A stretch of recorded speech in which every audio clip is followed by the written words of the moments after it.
নমস্কার বন্ধুরা, প্রীতিলতা হেসেলে তোমাদের সবাইকে স্বাগতম। আশা করি তোমরা সবাই ভালো আছো। চলো, আমি যে আজকে রেসিপিটা তোমাদের সামনে নিয়ে আসবো সেটা হলো তেলাপিয়া মাছ আমি ভাপা রান্না করব। তো চলো, মাছটা রান্না করতে গেলে আমাকে আগে কাটতে হবে। তা চলো আমি মাছটা আগে কেটে নিই।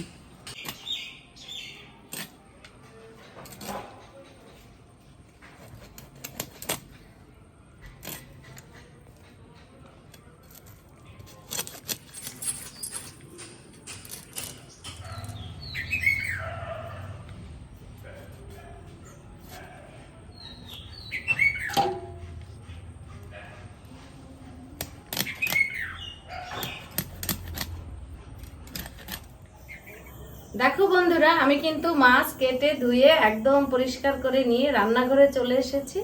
চলো আমি রান্নাটা করব, তোমরা আমার পুরো ভিডিওটা দেখতে থাকো। আমাকে প্রথম রান্না করার জন্য সমস্ত মশলাগুলোকে বেটে নিতে হবে, তাই আমি প্রথমে মশলাটা একটু বেশি লাগবে। চলো আমি আদাটাকে আগে বেটে নেব। আমি এখানে কিছুটা পোস্ত নিয়েছি, পোস্তটাকে বেটে নেব।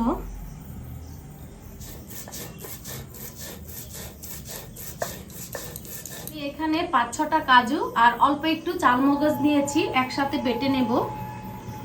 আগের থেকে জল দিয়ে ভিজিয়ে রেখেছিলাম।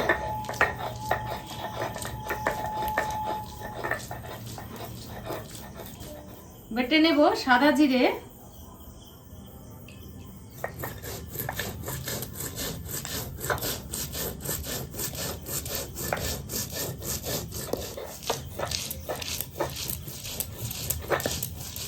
মাছটাকে ম্যারিনেট করে নেব। তার জন্য আগে মশলাটাকে রেডি করে নিই।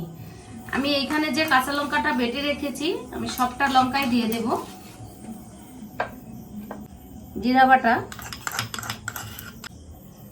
দিয়ে দিলাম, আদা বাটা, এখানে অল্প পরিমাণে ধনে পাউডার, 1 চামচ পরিমাণে পোস্ত বাটা, আর চালমগজ আর কাজু বাদাম বাটা, আর দিয়ে দেব পরিমাণ মতো হলুদ, দেব 1 চামচ পরিমাণে কাশ্মীরি লঙ্কার গুঁড়ো, দেব পরিমাণ মতো লবণ, দেব তেল,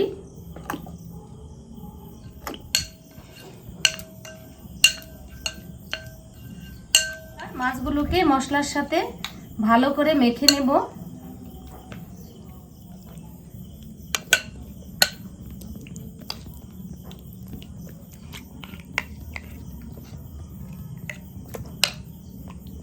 আমি মাছটাকে ম্যারিনেট করে 10 থেকে 15 মিনিটের জন্য ঢাকা দিয়ে রেখে দেব। আমি উনানটাকে জ্বালিয়ে নিয়েছি, বসিয়ে দিলাম কড়াই, মানে কড়াইয়ে তেল গরম হয়ে গেছে। আমি এখানে একটু গোটা গরম মশলা ফোড়নে দিলাম। ওটা কিন্তু আমার ভাজা হয়ে গেছে। আমি এবার মাছগুলোকে কড়াইয়ের মধ্যে দিয়ে দেব।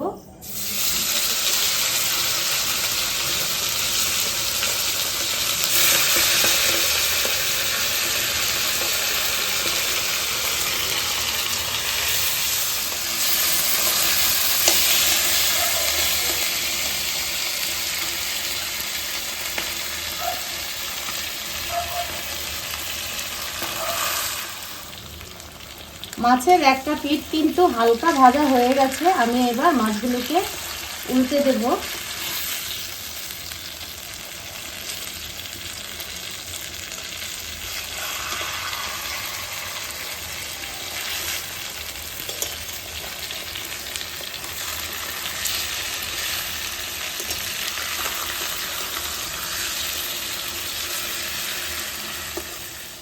মাছ কিন্তু আমার অপর পিঠটাও ভাজা হয়ে গেছে। মাছটা তো আর আমি ওইভাবে ভাজবো না, মশলা মাখিয়ে দিয়েছি। তো এবার আমি ঝোলের জন্য পরিমাণ মতো জল দিয়ে দেব। এই মাছের ঝোলটা কিন্তু একদম গা মাখো মাখো টাইপের হবে, তাই আমি জলের পরিমাণ একদমই অল্প দেব। অল্প পরিমাণে ঝোলের জন্য আমি একটু লবণ দিয়ে দিলাম।